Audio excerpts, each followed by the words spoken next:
And today I have Janet on the left hand side. We have just watched one of the greatest movies of the 1980s Hmm. and possibly the greatest werewolf movie of our time. Hmm. Today we watched a film called An American Werewolf in London. And rarely has a movie inspired so many people, but I honestly feel that this is one of the best films if you love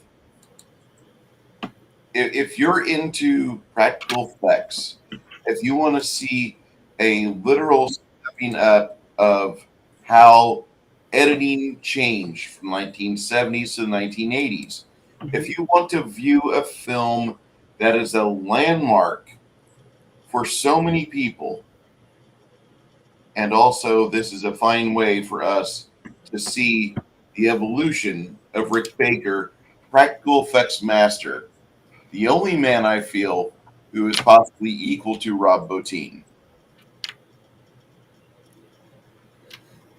We watched this film today, and I am so happy and thankful that I have my friend Janet in a nurse outfit who Oh, makes me kind of crazy. oh, Anyway, good. I'm glad. I was. This was the only outfit I could wear. I mean, there wasn't really anything else for this movie because I don't have any werewolf outfits. So, plus, I don't think there was any women werewolves in this movie. So there wasn't. this was not it. That was the weird thing about it. That there's no family of werewolves. It's just a neat little film, kind of like its own isolated thing. It's self-contained within what 45, 50 days. Hmm. Basically, well, it's not really even that long because remember he's unconscious for 3 weeks. So, 3 of the weeks that he's transforming on the inside, basically, we don't see him. Uh-oh, Bruce got disconnected. But there we are. You're back. What So happened? I don't know. I Because have you no just disappeared. I yes, literally disappeared. I had echo, and then it was to here. You can hear me fine, right? Hmm. Okay. And for you, those of you that don't understand, we just had a funny situation in our sound settings discussion. Yeah, Wow. but it's fixed now. So I hope for now. uh, I got to say that this movie is an easily uh, one of my go-tos every year. I either watch this or The Howling. Last couple of years, I've watched The Howling because I love that movie. And this Hmm. movie I love about as much, maybe a little smidge more. And I think that both films require some serious discussion, but we'll be more on this film today. Uh, what was the first time you saw this movie, Janet? God, There you I go. don't remember.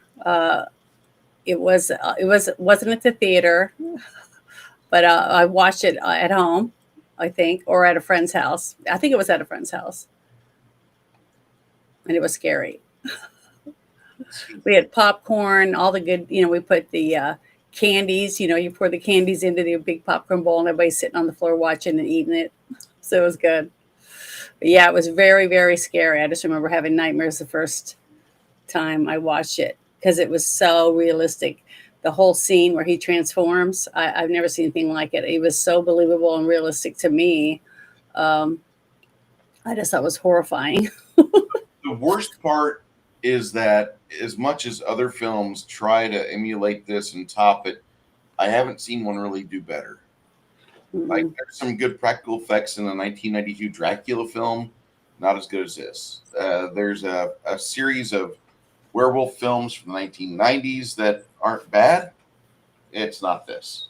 And as much as I love Rob Bottin, his work with the bladders and everything that made The Howling so iconic, it's just not this. And it's close. It's the closest. And they're both movies that are 44 years old. which kind Yeah, of because you're talking about The Howling, because Rick Baker, I had found some trivia about it, and it was talking about that John Landis had talked to Rick Baker about wanting to make a werewolf movie. And Rick Baker had been working on all different things, coming up with different ideas on how he would do it, because he had already talked to John Landis about it. But he got tired of waiting.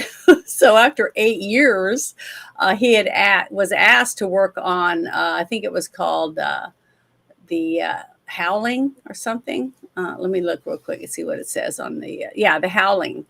And he started working on that. And that's when John Landis gave him a call and said, "Okay, you ready? I'm ready to do American Werewolf." And he went, "I can. I'm doing another movie." And he goes, "What the?" He was pissed. I mean, he was really pissed at him. And he said, "Damn it, I told you as soon as I got the money together to be able to do this, I was going to call you." So he ended up dropping and giving it to his secondhand man. I can't remember the guy's name. Rob. Yeah. Rob Bottin. He handed it over to him, and he said he would talk to him over the phone and things like that, because he was in his head. He said he knew that the ideas he had for American Werewolf in London with John Landis, his ideas he was coming up with over the 8 years was starting to unfold in The Howling. So he was glad that he stepped away and went 100% into the American Werewolf in London, which I'm glad he did too, because damn, it was great. I mean, honestly, after seeing a couple documentaries with all the work that they had went through to perform what he did, because I got a bunch of notes all about his different procedures that he did, and I don't see CGI even doing that well, because it was just freaking awesome. I mean, all the little hairs that they slowly trimmed off and everything, and pulled through the skin to make it and rewound it to make it look like it was growing out, things like that. So many things that they did, one piece at a time, to make it come to life for what was it, 7 seconds or something? Yeah, and All the work they did. Bottin worked on it for months, and then when he finally sees it, the 7 second scene, like he thought initially it wasn't worth it, and then like the audience starts like clapping kind of enthusiastically, and Bottin's like, holy shit, they actually like that. And so this movie kind of knocks it completely out of the park within short order. This movie was for the people that performed in it, that were part of the cast, they realized they'd been part of something big, Yeah, and there was not many other films at the time up until this point. Now, The Howling and it getting produced at the same time, we're not going to talk about that. But up until this point, there'd only been like a couple big werewolf films, and the biggest one was 41's The Werewolf, or the Wolfman with Lon Chaney. Yeah, the Wolfman. So there was no real big werewolf movies up until this point. Now we've got like a good 10 werewolf films in 2025 we can watch. And then there's like another 30 that are horrible. But if you want to see lycanthropes, there you go. And we have that option. We didn't have that when this movie first came out. And more importantly, like, Blockbuster wasn't a thing in 81. I do want to show something that helped get David Naughton's career started, because yeah, because John Landis saw him in this commercial. Yeah. And that's why he said, "I want him." Yeah, he sold Can you it. make sure there's no music though? I'm going to put on a little bit of music. I drink Dr. Pepper, don't you see?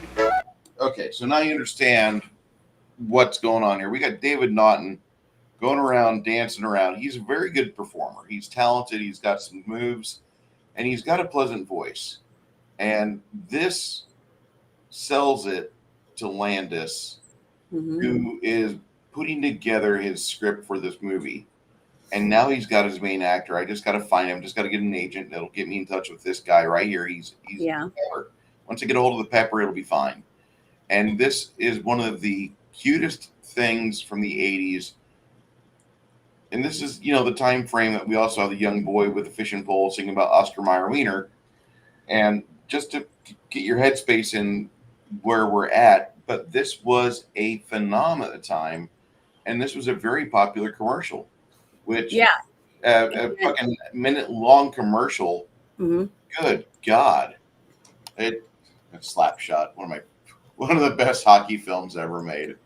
Okay, so you have that, and David Naughton is doing what he can to make his money, and then he gets a call from Landis, and so Landis and him start discussing things, and he's sold on the script.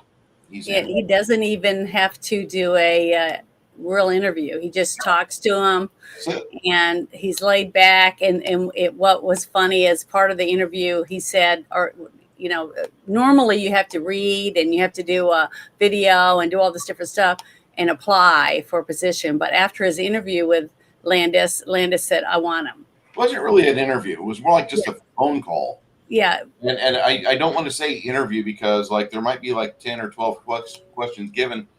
From what I understood, it was like an hours-long phone call. Mm-hmm. They might not have only talked for maybe 90 minutes, but that's still a long phone call, and you can cram 50 questions in pretty easy, but more than likely it was probably only 10 or 12. And once he gets it down, once he hears David Naughton do various things, he's in. He knows he's got his guy. Mm-hmm. Naughton later on was on a show called My Sister Sam, and he was in some other well-received shows as well. My Sister Sam, of course, terminated after the young lead actress Pam Dauber's on-screen sister got murdered on her apartment or on her home's front steps by a stalker. That one of the biggest tragedies of the 80s was her having that sad end. Mm-hmm. That just and it's still today. You get stalked, even if you're not even famous, because she was just starting out. She was just a up and coming little actress, 22. And some guy traveled states and states away to kill her. Yeah, because he didn't want anybody else to have her. So the fact that you can get on Google and some other things and find out where people live and everything, it's scary. I mean, I've had threats, people saying they're going to slit my throat in the middle of the night and just horrible shit. And I'm nobody, But to get sick people that just think that they can do whatever they want. But one thing I wanted to let everybody know that I found when I was looking, tidbits of information up, was the fact that he did have a huge contract with Dr. Pepper before he did this movie. But because he went nude in this movie, Dr. Pepper dropped him like a hot potato. So he lost that contract simply because he danced around naked. Basically running through the zoo. And I also wanted to add a thing that I found was the scene with the wolves. He's nude in the cage with the wolves at the zoo, and they said, well, we fed the wolves, they should be fine, and just don't do any sudden moves and be a slow pace and things like that around him. And he said that Landis said, I want to get this in one shot. So they did film it, and he climbed out. He had no problems with wolves. But then he climbs out and he's running, all through the zoo, doing the things that they told him to do, the different points he's supposed to go to. And then when they got it all filmed, because Landis filmed the whole thing in one straight line. A lot of films, they break it all up into scenes, and then they'll do part of the end of the movie, and then they'll do a part of the middle, and then go back to the beginning, back and forth, and then edit it all together. Well, Landis filmed this whole thing in stream because he said he didn't want the actors to really know what was going to happen up till the very end. So he did it all one shot that way in progression as the movie went on. Well, after the scene where he was running through the zoo naked, he was talking about how the extras must have taken that whole thing with him being nude, and Landis said, we didn't hire any extras, the zoo was open. So it's hilarious to know that he found that out after the fact.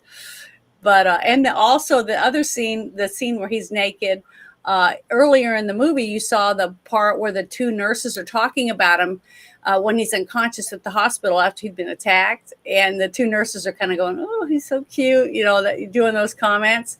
And the one nurse says, I know he's Jewish? And she said, why? And he goes, because I took a look, because so she was saying she, peeked out under the covers or whatever. So, what was funny is he's not circumcised. He told Landis that I'm not circumcised. So when they filmed him running, they made sure they didn't capture enough to prove that he wasn't a Jew, basically. So that whole thing was hilarious. I just loved it. All the little tidbits of information that I never heard about before. I never knew some of the stuff, but I think it's great that you can dig this stuff up later on.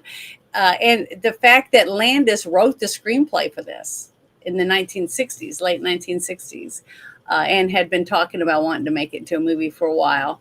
So he did a great job. The fact that he wrote this into a script and then was able to actually make it so good, because he wanted to the people watching it to see it from the point of view basically of the werewolf, and see what he went through, the terror and the heartache, that he was going through, of the choices he's going to have to make on his life, basically.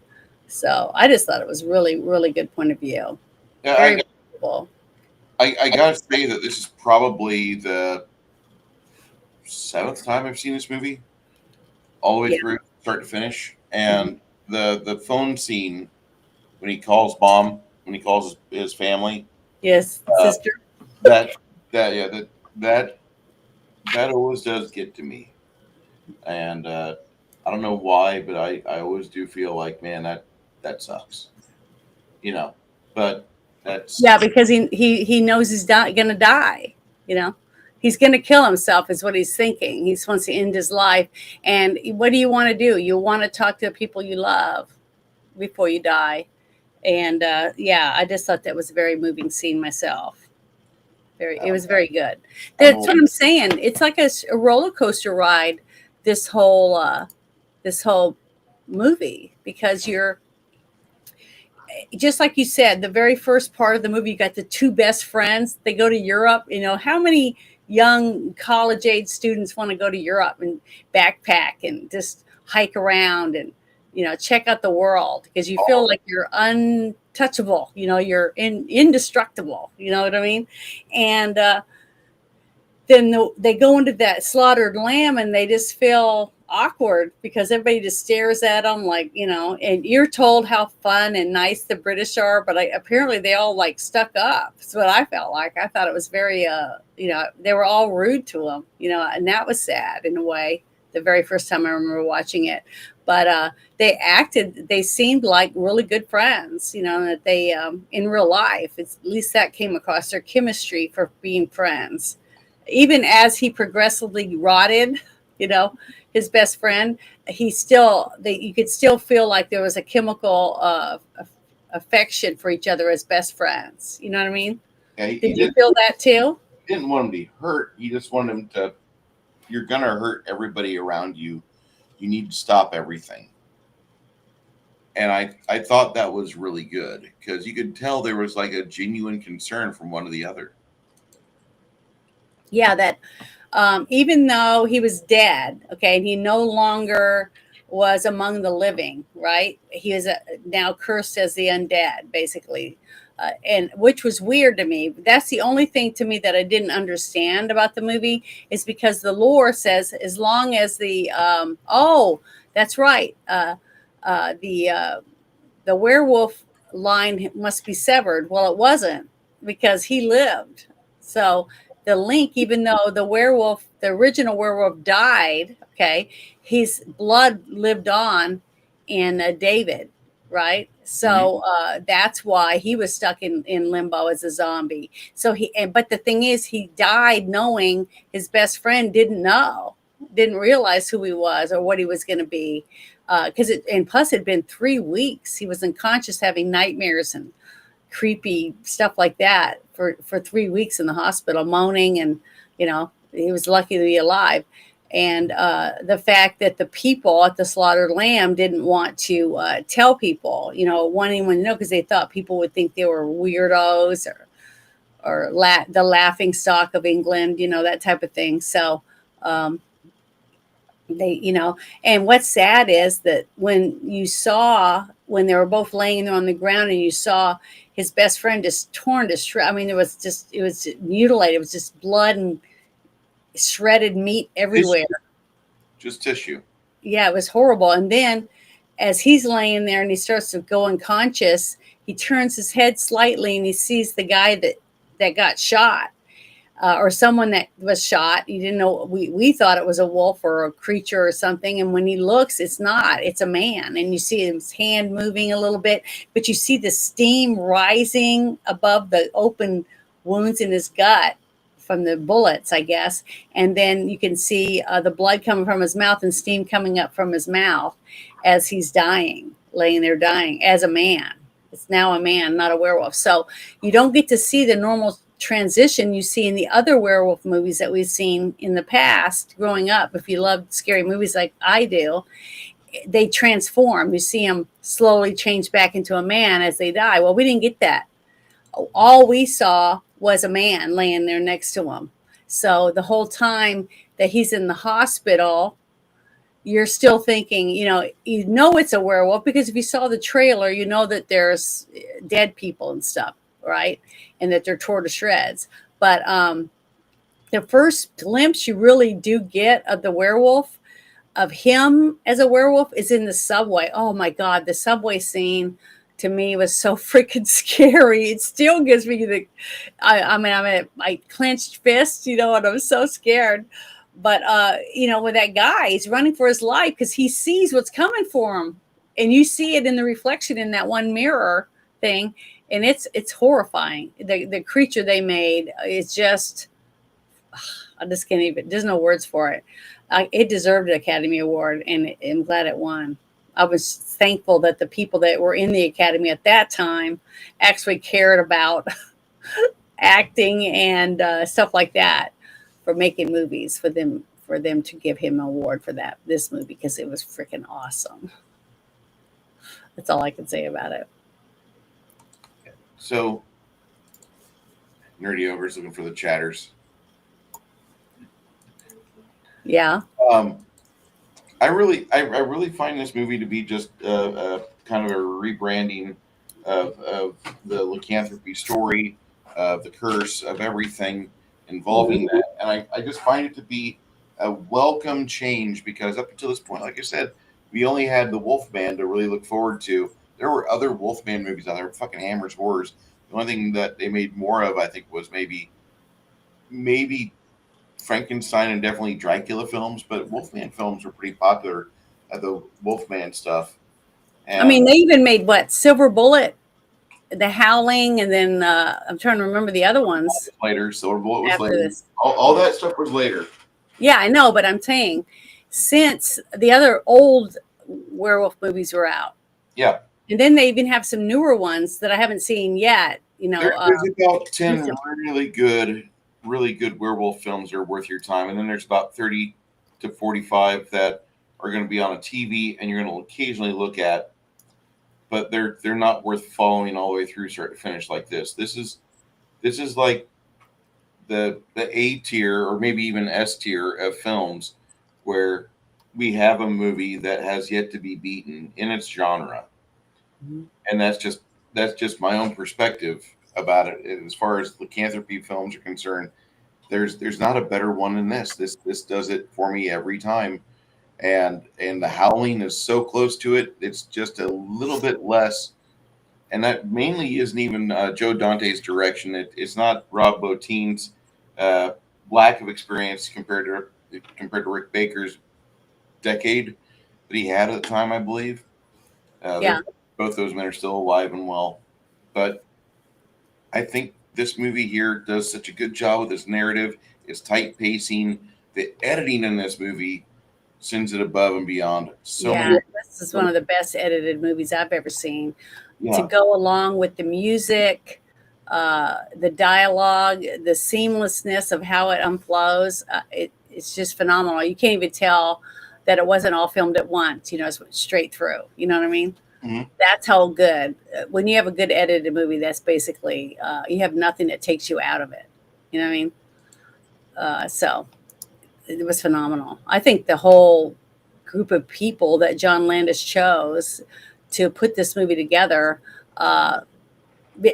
What's interesting is the fact that he wrote the script, okay, in the 1960s, the late 60s, and then found people, was already talking to the special effects people and stuff like that before he even had the money to make it, because he was so excited about what he could see this coming, what this was going to be, and what he wanted people to see, right?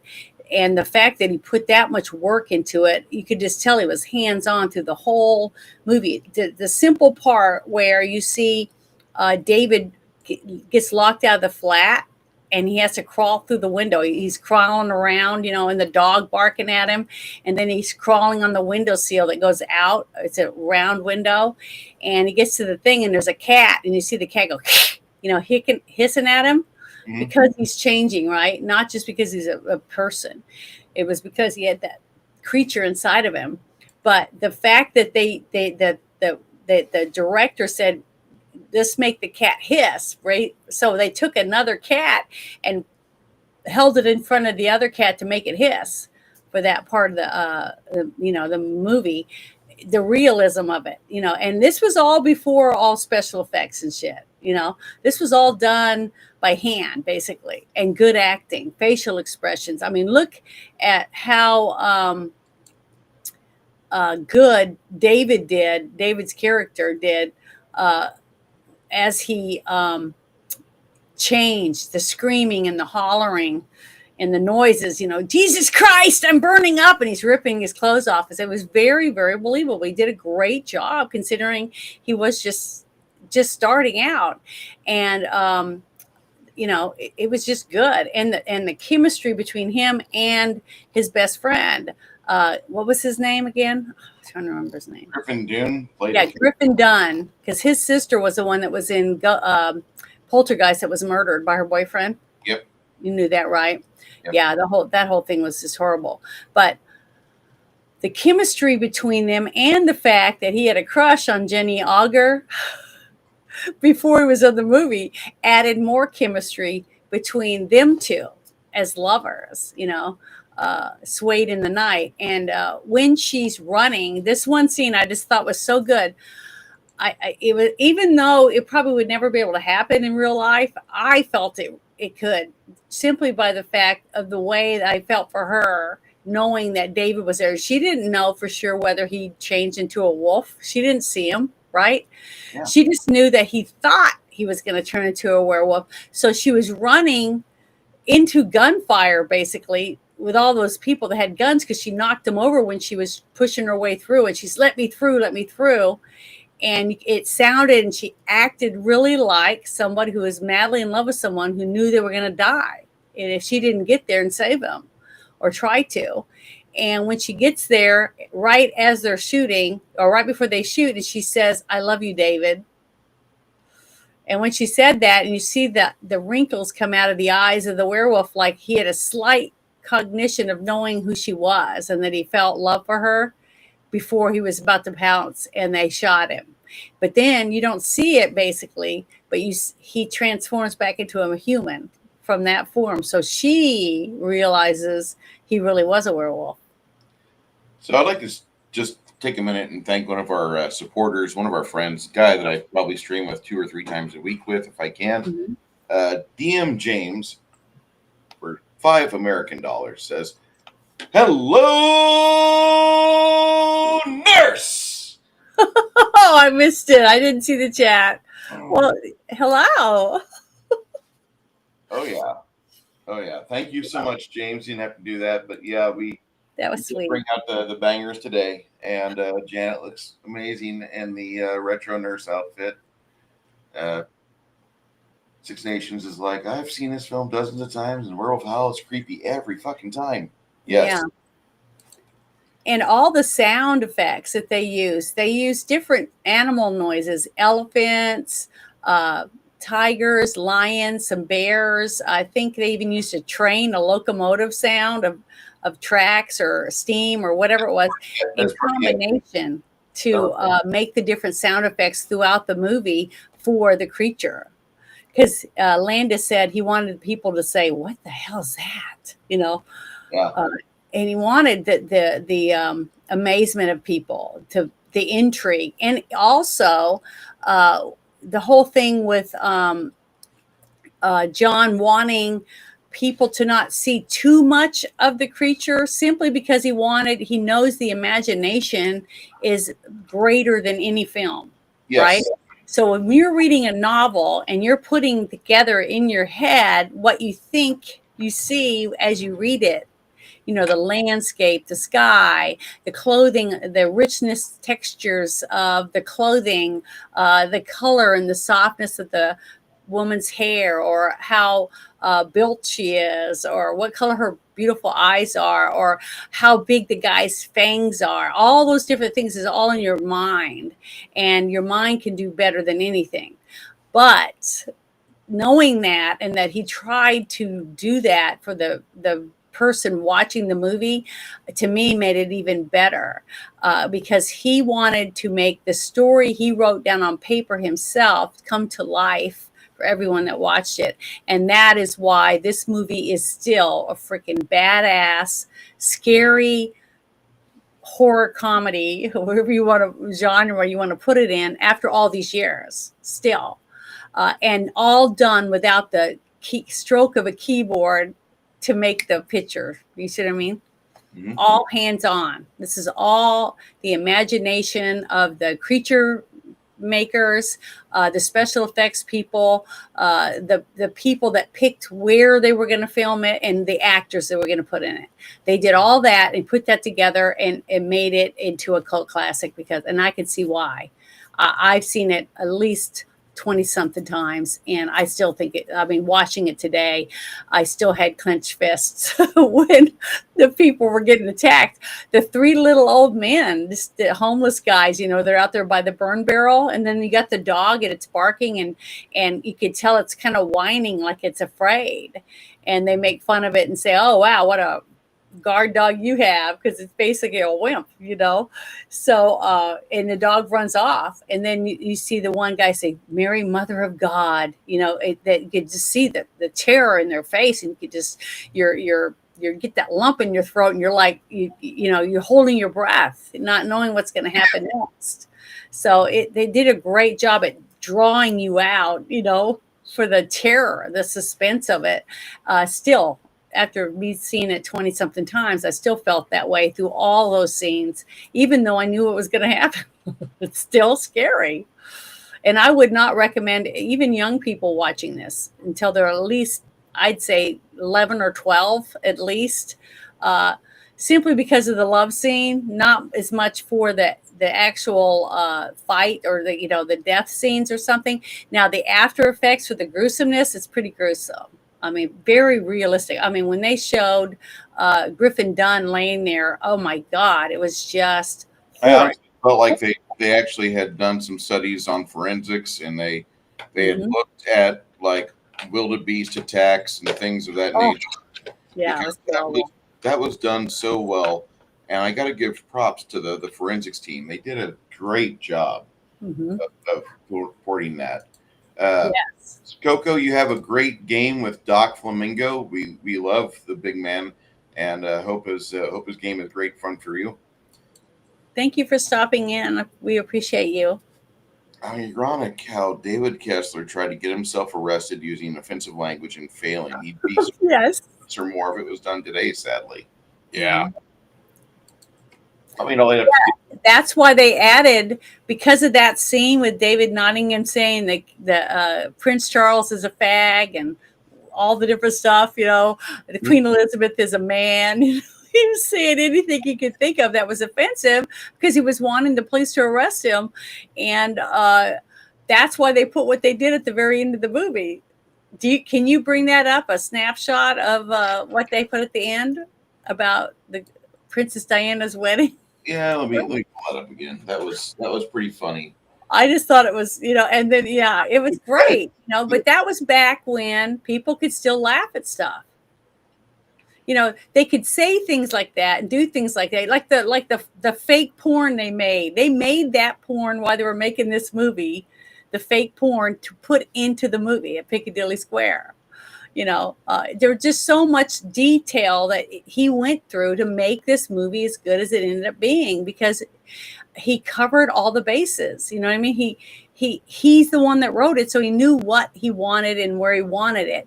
But you can also tell he let the people he chose to do the different things do their thing. Like Rick Baker, he let Rick Baker and his team come up with the ideas and stuff. And Rick Baker said he kind of felt bad that when he found out only 7 seconds of all that work that he did was in the movie, but that when he went to the movie theater and sat amongst the people watching it for the first time, and the people were clapping and cheering and screaming and all the stuff to the movie, it made Rick Baker realize, I kicked ass, man. We did a great damn job.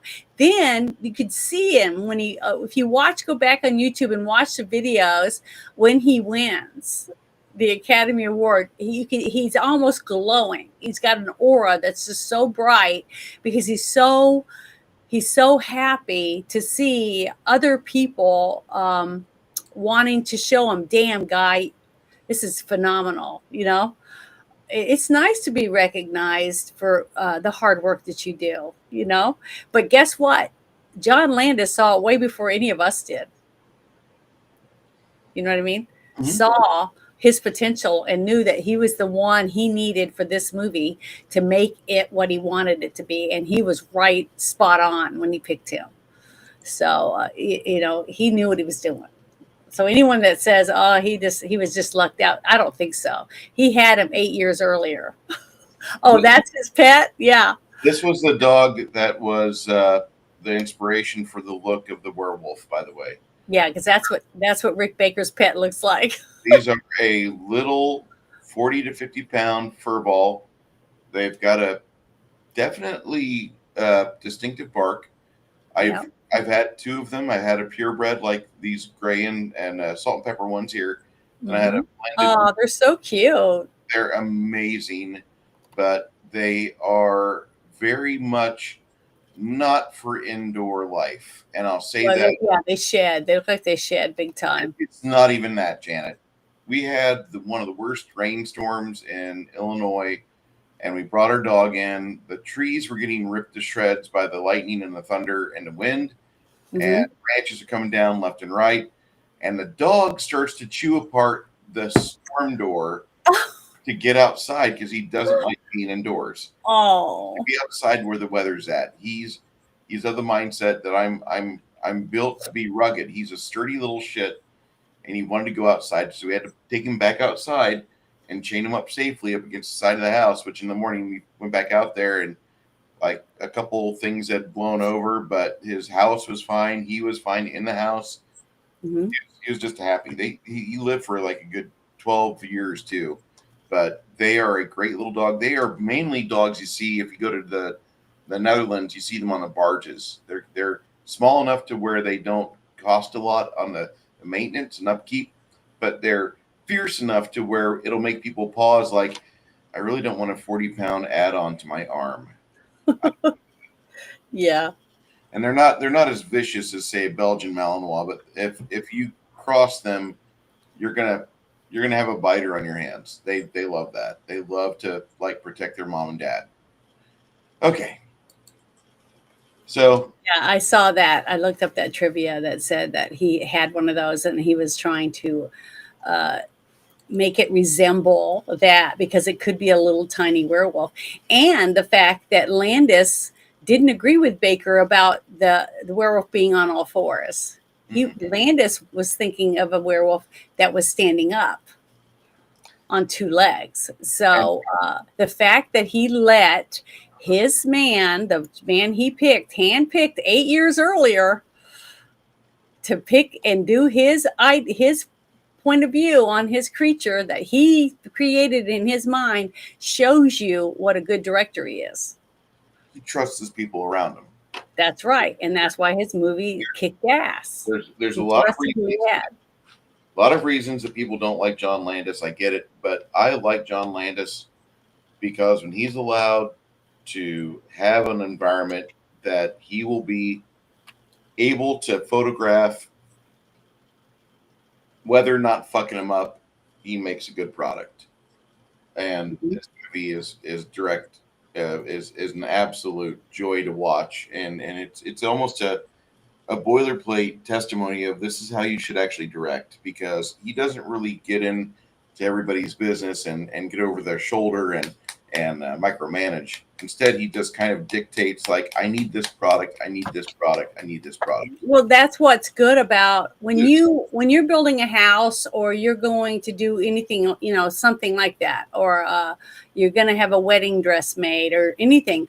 You want to get the best you can, the best seamstress to make the dress. You want to like what they've made in the past, that type of thing, right? You're hiring them because of what their abilities are.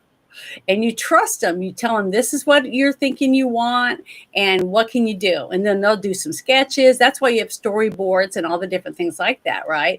So Landis, I'm sure, had some ideas of what he wanted, and I'm sure Baker showed him what he wanted. And that's when they bickered a little bit. But when he got to go in and see what Baker had, and filming it and watching it come apart, I mean, it's just so good. Have you got any pictures from the website showing the scenes of behind the scenes camera pictures of them working together, like when he's on all fours on the ground and it's not really a person, it's a puppet, like, and they got their hands and stuff in there? Because the one thing that I was reading I thought was so cool, it says Baker wanted the transformation to be very realistic, okay? So he approached it from scientific points of view, and it says that humans and wolves are both vertebrates, and that both mammals, as such, they have the way their skeleton and the muscles adhere to the skeleton and the bone. So when you see them on all fours in the living room, and you see the bulging and the muscles popping, and how the foot elongates and the hand grows, and all the different things, he wanted to make it look as real as he possibly could, as it's something transforming. And you can tell he did the work to make it look as real as he possibly could with what he had available. To me, that it's just amazing. Mm-hmm. And the fact that he got an Academy Award because other people actually saw what he was able to do with his team. And then he had all those young people, working for him that were just chomping at the bit to get to work with Baker. I mean, that is like huge in that industry, to be able to work with people like that, or to even be able to work on a film with John Landis. I mean, they earned that, they earned that pedestal that they're on, and it paid off for both of them, and also for the actors that were in the movie. Because I can tell you right now, even though they're it's years and years older now, and you probably wouldn't even recognize it, anyone that would recognize them would be saying, wow, beware the moon or whatever when they see them, because it's so phenomenal. Sure I recognize Jenny Gutter. Well, I've watched her enough in movies that I've pretty much committed to the fact, like, I could see her aging, and I could see time getting a hold of her. That's okay. Mm-hmm. I'm not upset about it. Everyone ages. You can't do anything about it. Yep. That's a natural phenomenon for all of us. The good thing is, for us, is when you see your parents, week after week after week, the progression is so slow that you don't really notice it as much. But then, let's say you go with your parents to a reunion, and someone hasn't seen your parents in 20 years, and they go, holy shit, I wouldn't recognize you if I saw you on the street, that type of thing. That's hard to take when you realize that, we're getting older. Like one of my sisters said something the other day, and it was, I don't know who it was. Somebody passed away, and she was like, gosh, she's only, 10 years older than I am. This was like 2 months ago. I'm trying to remember the name of the actress. I didn't think she was that old. I think she was in her 50s, something like that. This actress had died. And she was shocked. You know, she was like, wow, you know, it's scary to think about it. As you know, as you get older, that, you know, oh man, I got 20 years left, maybe, if I'm lucky. You know, they start thinking that way. And I think that's one reason why, as we get older, that we start caring more about the mark and the impression that we're leaving on others, because this might be your last day. You might have a stroke tomorrow, or whatever. And anyone can die when you're young. I mean, young children die every day in car accidents or drownings and horrible fires or whatever. But they're young, so we don't look at it as, oh, we're expecting to die. No one does. But as you get older, you start looking at it, knowing, wow, you know, I'll be lucky if I make it that long. You know, I hope I make it that long, or I hope I die in my sleep, you know, when I'm old. But when you are young and you hear about these young people dying of overdoses and things like that, actors or singers or whatever, it's sad, because it's such a waste of, we look at them, we look up to them and think, wow, look at this person. You know, they have all this, they have so much money and stuff, but they really don't have what they need, which is friends, you know, people that love them and tell them, man, you're really fucking up your life, or whatever, you know, an honest person that cares about them and cares whether they're around tomorrow. And I hope we get back to you know, a similar life like that again, where people care more about the friends they have, and the mark that they're leaving on each other's lives, instead of how much money they have in the bank, or whether or not you get bigger hooters, you know, that kind of stuff, or how many facial implants you can get, you know. I don't know. I just don't understand it. It's just sad that that's where we seem to be have gone, you know, from this era. You know, where I remember seeing a lot of people, my mom would love to watch, what was the name of that show? Old Hee Haw, not Hee Haw. It was like down in Tennessee, and they had all these people singing country music and stuff. I don't remember what it was called. It was some TV show that was real popular. And you'd see all these old folks on there singing songs from when she said her mother loved. And but they all got together, and I didn't see all them with tons of you know, implants and whatever else. They, you know, never aged, or they walked around, they looked like this all the time because they had so many facelifts or whatever. It's sad that people can, you know, like, what was her name? Diane Keaton. She didn't look like she'd spent a lot of money on plastic surgery and stuff, you know, but you look at Madonna and you look at Elvis's ex-wife and some others, and it's like, you know, sooner or later, you got to realize it. It doesn't matter how many facelifts you get, you still look old. You just look like you're made out of plastic now. You know what I mean? Oh, hee haw. Yeah. Okay. So what was that? But I don't know. It's nice when you can go back and see what this person looked like when they were young and how good of a talent they were, and to see them later on and that they've grown old gracefully, and they still look like themselves but older. You know, that you'd still recognize them because they're just got gray hair now and wrinkles. That's the only difference. They're not like some morbid, giant cheek, giant chinned person you would never recognize. And that's sad that people feel like they have to do that today, because it's not like it's going to help you get more work. You know what I mean? As a man gets older, they can still get lots of work, and they just put younger and younger women aside them. You know, you'll have a 60-something-year-old man with a 20-year-old girlfriend in the movie, and that's normal. But you don't put a 60-something-year-old woman with a 20-year-old boyfriend in a movie. It just doesn't. They just don't do that. So, sorry, I went off on a tangent, but you know, I think you know what I was talking about. Yeah, you're good. So, but yeah, this movie, I can't say anything bad about it. I mean, there really isn't hardly anything that you can say negative, because it was so good, so well done, and you can see the passion behind it. I didn't. And I did it a lot. I've not watched any of the deleted scenes. I would like to at some point, but I would like to watch that with you. that doesn't have to be today. But I think this movie has a lot of potential. I kind of got upset with the sequel because it wasn't what I was expecting. And mind you, when I saw the sequel, I had not seen this movie in like 4 years. Mhm. So I was really a bad fan. But it was worth it. It was worth it. It just wasn't the sequel that I really thought they were going to make. I was expecting more, but it was okay. Like when you look at it from the standpoint, it's a movie, it's good. When you look at it like, oh my god, this is a sequel to one of the best werewolf movies ever made. And I remember Rick Baker came out of The Howling to do the first one, and this is going to be so awesome because we've got now CGI and everything.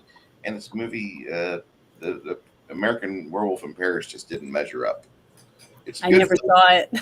It's a good film. It just doesn't measure up. It's like when I said earlier, there's like 10 werewolf films that you probably could see and be like, oh, wow, that was really good.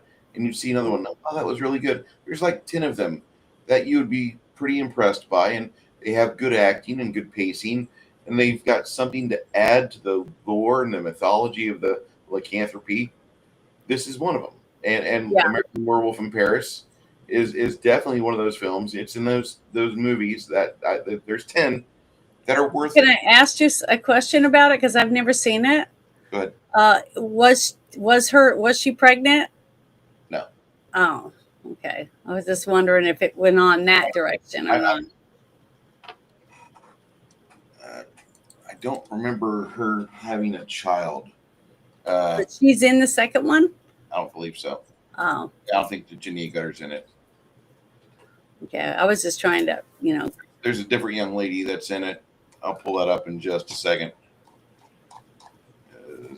But yeah, to me, most of the movie does focus around the werewolf, because that's basically what it is, and his transformation and his struggle on whether or not he believes whether it's real or if it's a psychosis he's going through. Like everybody else looking at him, even the doctor that's trying to get him to come into his care the next night for the second night of the full moon, to keep an eye on him, basically, to see what happens, because he thinks he's just having a psychosis or something. It isn't until she sees him shot and killed in front of her that she realizes, even though we don't have to see it, we don't see him really transform. We see him dead, as a human, but she saw what happened. And when she realizes he really was a werewolf, and she still told him, I love you, see, that just right there, guys, that proves that women can accept you no matter what you look like. She's in love with you. She doesn't care. Yeah, the girl that plays Julie Depley, she does have some furry tatas, though. I will agree with that. I didn't see it. Was a woman werewolf in that one? Yeah, there's a maybe you have to put that on the list then, because I haven't seen it. Are they British actors? It's more Parisons. Or French or whatever? Oui, monsieur. Those people. There's better French movies out there. Like aren't the French like really into like sexy stuff, movies and stuff? Something? Okay, this is warning alert tangent. The French are really good at providing you with more hair in your mattress after fucking than any other. Are they the ones that don't shave under their armpits and stuff? Yeah. Oh, ew. Yeah, I'm not into.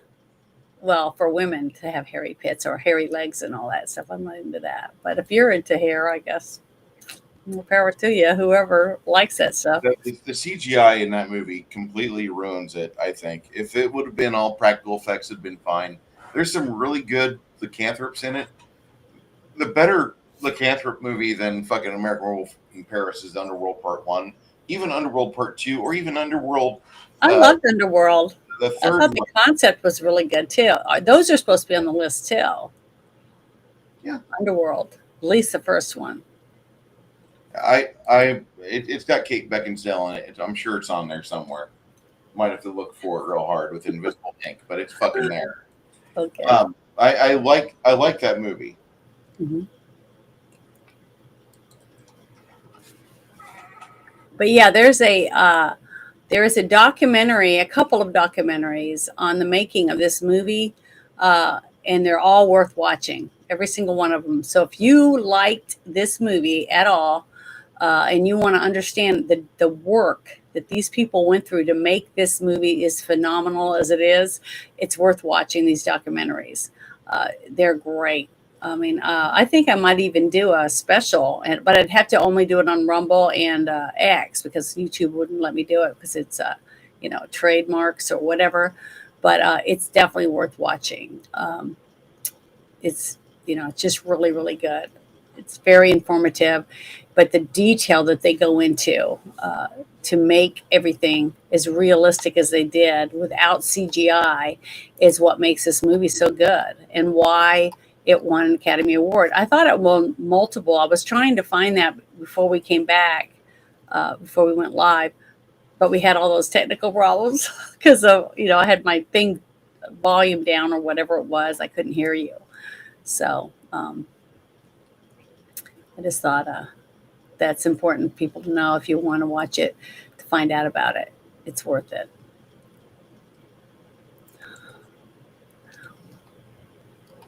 Yeah, this movie. Oh, here it is. Here's something right here. It says, only 4 American work permits were requested by the British government for the production and director Landis, makeup artist Rick Baker, and David Nottingham and Griffin Dunne. The first 3 work permits were granted by the British government without question, but the British Office of Actors questioned the necessity of a work permit for Dunne, claiming that they were living in Great Britain already, so he was already living there.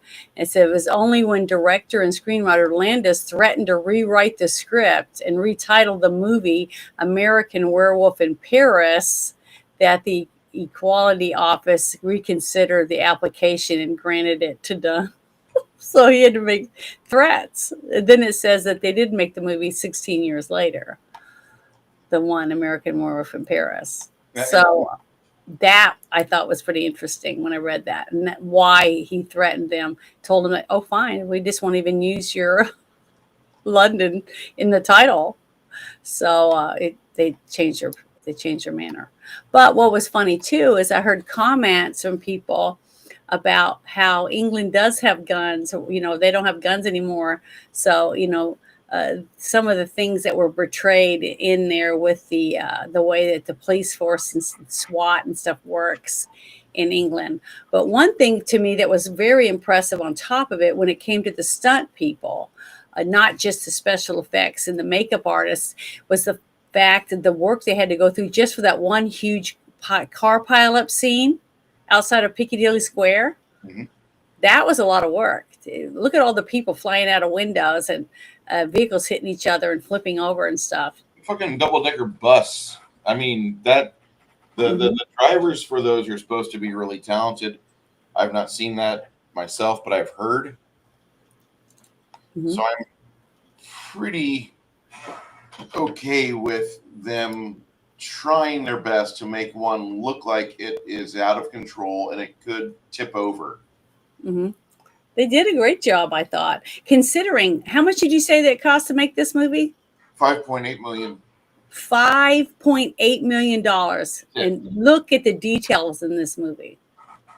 It's freaking amazing. And now it takes $300 million to make a shit movie like what was the name of that one with Captain Marvel or whatever? It sucked. So you got movies that, they can spend so much money because the actors are worth millions each or something. And they pay, here's a few beans for you, the makeup lady, and here's a few beans for you, the wardrobe person. But we got to give millions to the actor. And that's where the budget goes. It goes out the window. I mean, look at the great movie that you got me to watch. What was it? Darkness Rising. And it had a teeny shoestring budget. And it was great. It was a very entertaining movie, and it was wonderful. And it just goes to show you the money isn't, it's the passion behind the movie. If you have actors and you have people that want to see this movie come to life, they're willing to take less money just to get it made because they believe in it. But then you can take another movie and throw millions and millions of dollars at the actors and the director, and it can be shit. So it just goes to show you, if you don't have passion and love to see this movie come to life, it probably not going to be very good. So money does not make a movie. Just like what we saw, what was it? The Cutthroat Island movie? Yep. It was great. And it started out in debt. So I'm just saying, money doesn't necessarily make it a blockbuster movie. And this didn't make money at the box office, did it? Or did it make a lot of money? 10 times the fucking box office. It did? Yeah. This movie, great. hold on. This movie cost $5.8 million. Mm-hmm. In return, it made $62 million. Great. See, it doubled. No, it went times 10. Oh, that's right. That's right. 5 million. I'm sorry. Yeah, that's great. I mean, that's awesome. And that was in 80 something? Yeah. What was it? 87? I'm trying to remember when it came out. 81. Yep. Wow. That's a lot of money. That's a shit ton of money for 1980s. And that might have, I guess they would have thought maybe for a horror movie that $5 million was a lot. But honestly, I don't see it. Looking back now, I mean, the frivolous waste of money, like what you said the other day, it was a movie that you said, you can't believe that anybody spent any money to make this movie, but it got made. What was the name of that one? We were talking about during the game yesterday. Oh, God damn it. The one I had a problem with was the one we just watched last week, Meet Joe Black. Yeah, no, it was before that. It was a different one, but I can't remember. You were talking about it and you wanted me to see it. You said it's a bad movie, but it's good. And you showed a tiny snippet of the guy coming up on the roof or something, the room or something, whatever. Oh, The Room. Yeah. The Room. That you were shocked that that someone spent money to make it. I mean, the guy that acted in it, directed in it, wrote it, he's the one that funded it. He's the one that funded it. Mm-hmm. You don't know what the fuck he did before in whatever Eastern European country he's at, but he was from. But he came over here. He made a horrible movie, and now he's a infamous guy at late night movies. But he doesn't understand that people still don't like his movie as a market quality. It's. I never heard of it, so I thought it was funny. I still haven't heard of it, but you said you were going to put it on the list to make us watch it or something. Yeah. Are we? Yep. We're going to watch that, and then the next week, we'll watch The Disaster Artist. So what are we watching next week? Hold on. Because we're supposed to watch scary movies, right? In the month of October. Next week, we're watching Bram Stoker's Dracula from 1992. Another great movie. Yeah, I'm excited about that one. Yep. Get to be a fan. You're gonna like that movie, and then you're gonna like the first movie we do of November. Then you're gonna possibly like the one in second week in November, because that's Deception with Ewan McGregor and Wolverine. That guy. Uh-huh. But Jackman. Yeah, I didn't see Swordfish on the list yet. It's on the 2nd. Okay. 2nd of November. The last week of October is my movie. Yeah. We're going to watch a really bad one. Oh, hi, Woke Breaker. Thank you for stopping in. I appreciate it. Hope you're having a good day or a good weekend. Hey, Daniel. How you doing, sir? Mr. Kearney. Six Nations. Hello, everyone. Prohibitive. Yeah, it's hard sometimes for me to read the chat, you guys, because the way it's set up. I have to go to my own thing on my phone to read what's in my chat. So I haven't seen Ghost Story yet. Yeah, next week is Dracula 1992, and then the week after that, Pooh, Blood and Honey. Pooh, Blood and Honey. Oh my God. Yes. I haven't seen that one. And I would never have seen it if it hadn't been for Bruce. Oh my goodness. Okay, we'll watch it. But yeah, what is your rating on this movie? I'd like to say probably an 89 or a 90. I'm not going to say it's a perfect 10 by any means. I mean, even the great Jack Burton gets only a 98. So this What do you movie give? gets this movie gets a 90. The soundtrack is really good. The editing edges it out over the howling.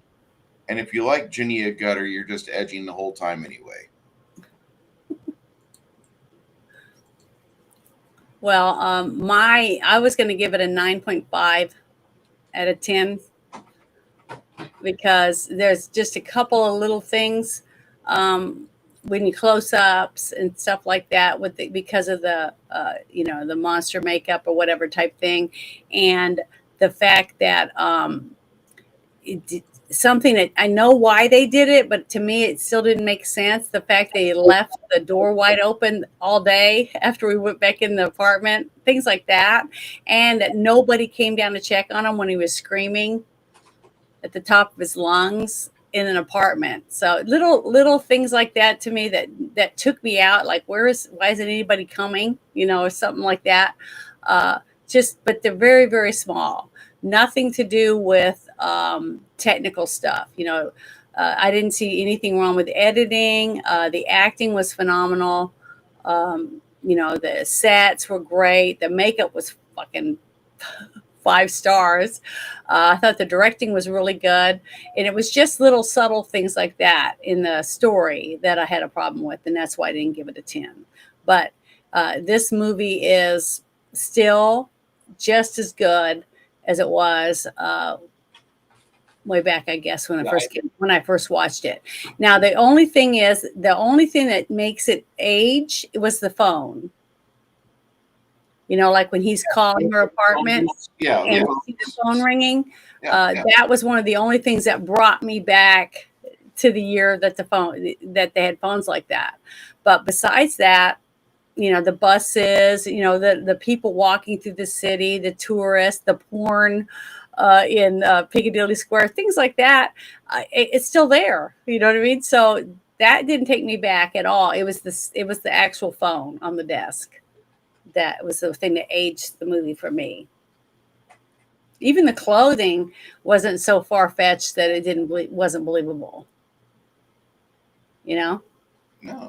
So I thought it was just a great movie. I mean, you could watch this movie with teenagers today, and they would think it was kick-ass. I mean, this is a movie that I would actually go see at the movie theater again and pay money to sit in a actual theater and eat popcorn and see it on the big screen. I would love that. I think it would be a great thing to do for Halloween. Yeah.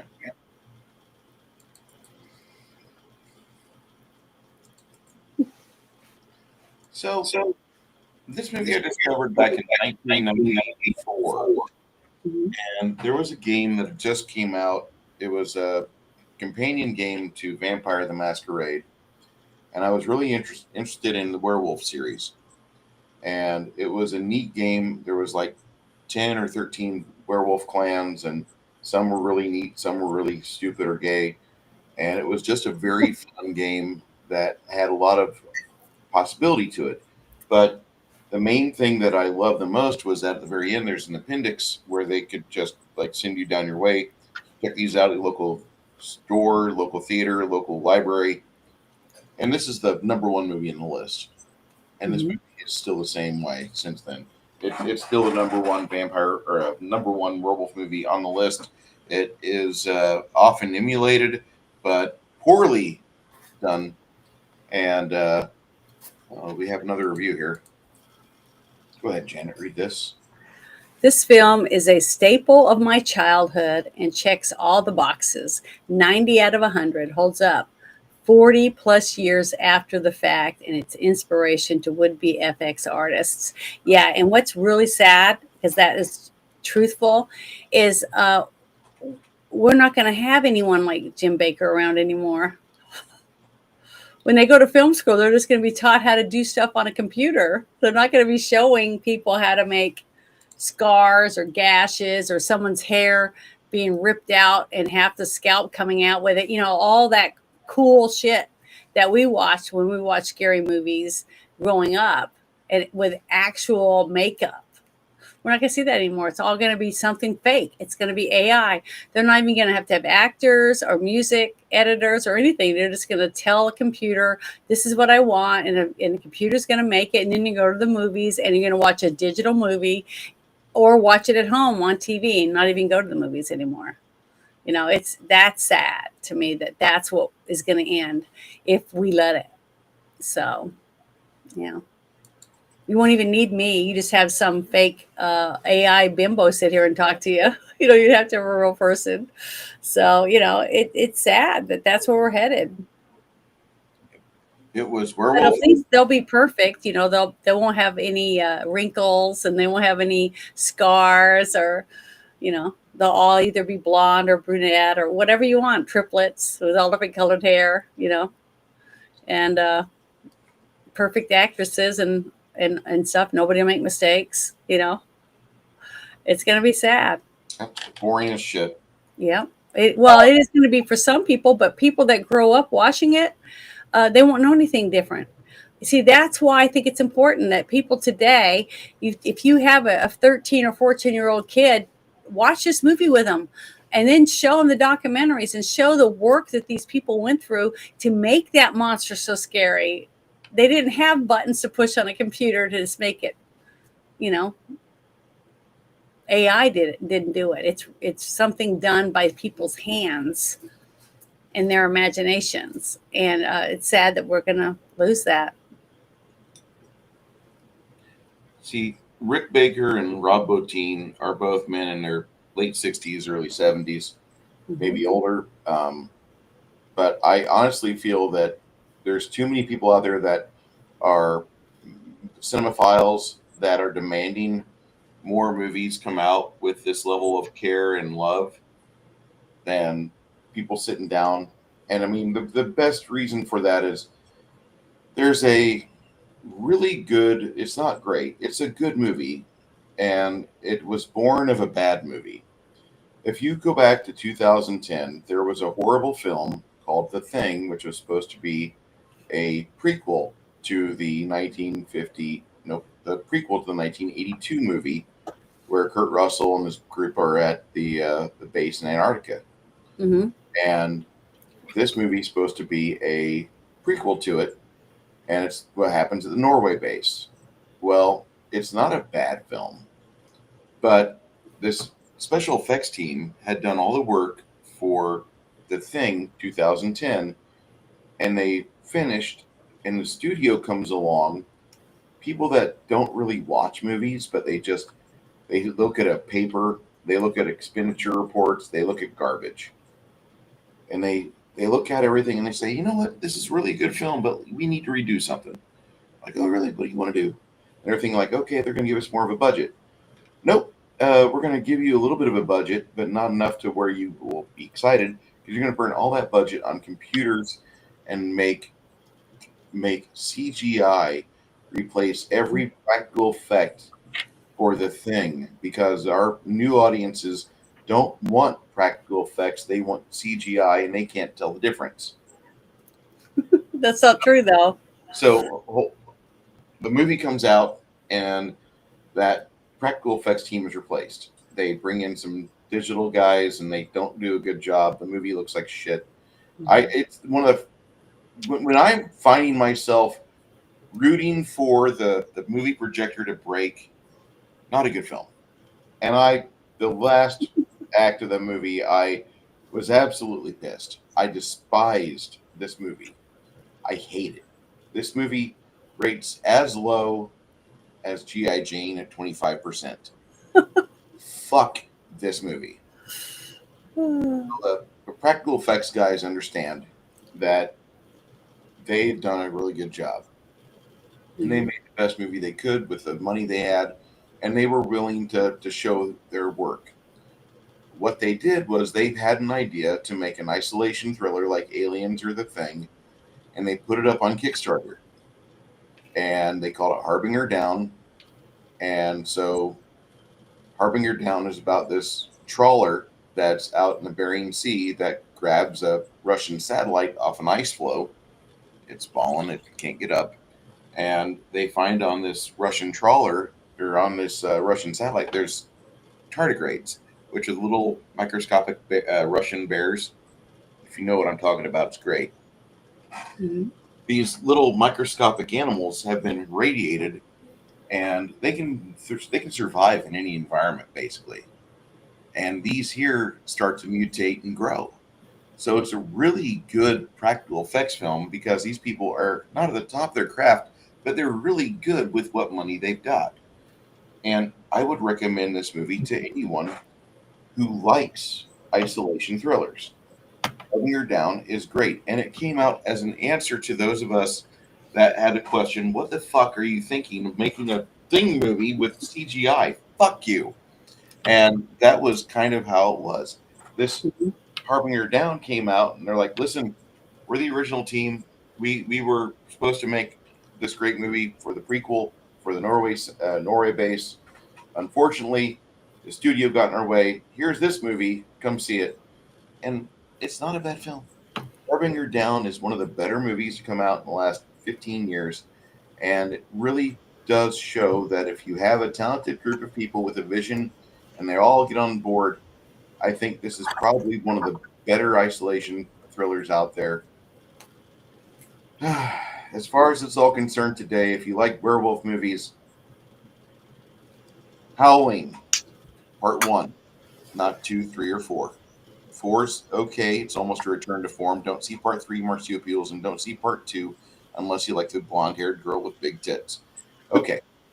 I watch it all the time, but I didn't want to say that. Anyway, so then it's not that she's blonde. It's just I love cans. I love them. I just love them. You see them. You see a girl breastfeeding in public. You just want to nuzzle up against her. Okay, so that's the Howling is a great movie. This is the best werewolf film. Mhm. I believe there's a movie called Underworld, and then you have Dog Soldiers. Yeah, Underworld has vampires and werewolves. Two of my favorites. I just love Underworld. It's a good one Yeah, too. yeah. Werewolves in Heat isn't horrible. It could be Another worse. one is that a porn?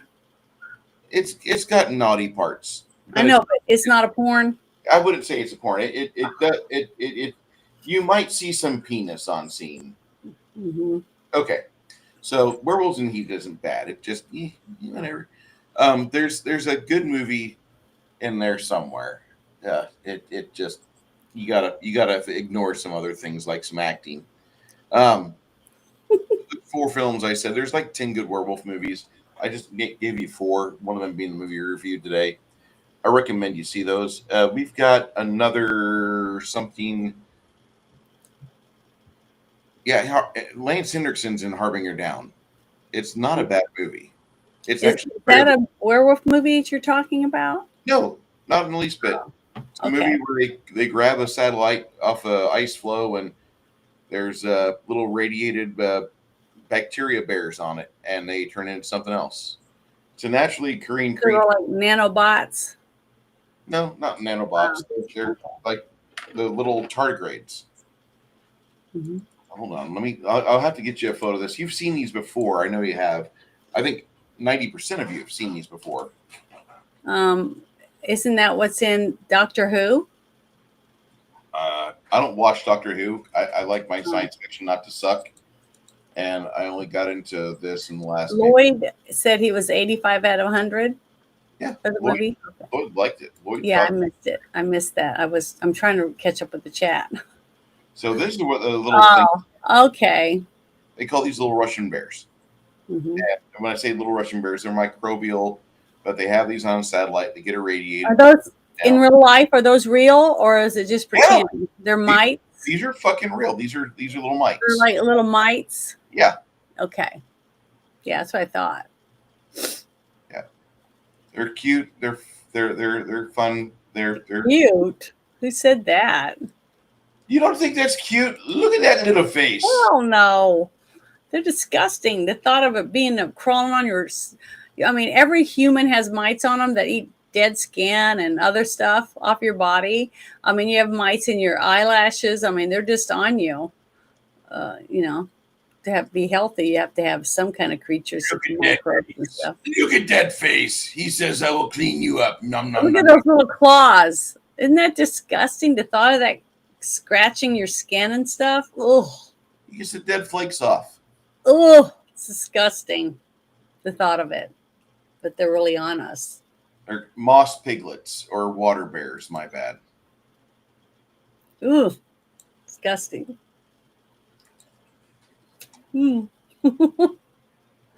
But, you know, lots of microscopic things out there that we don't know anything about yet. Yeah, that's true. Anyway, so go see this movie, American Wolf in London. Or just rent it. You can just rent it now on your TV. Find it on the interwebs like I did. Archive.org has that and a lot of other classic films. If you have any questions, go ahead and throw them in the comments. To our friend, Baby Bear, or what is it?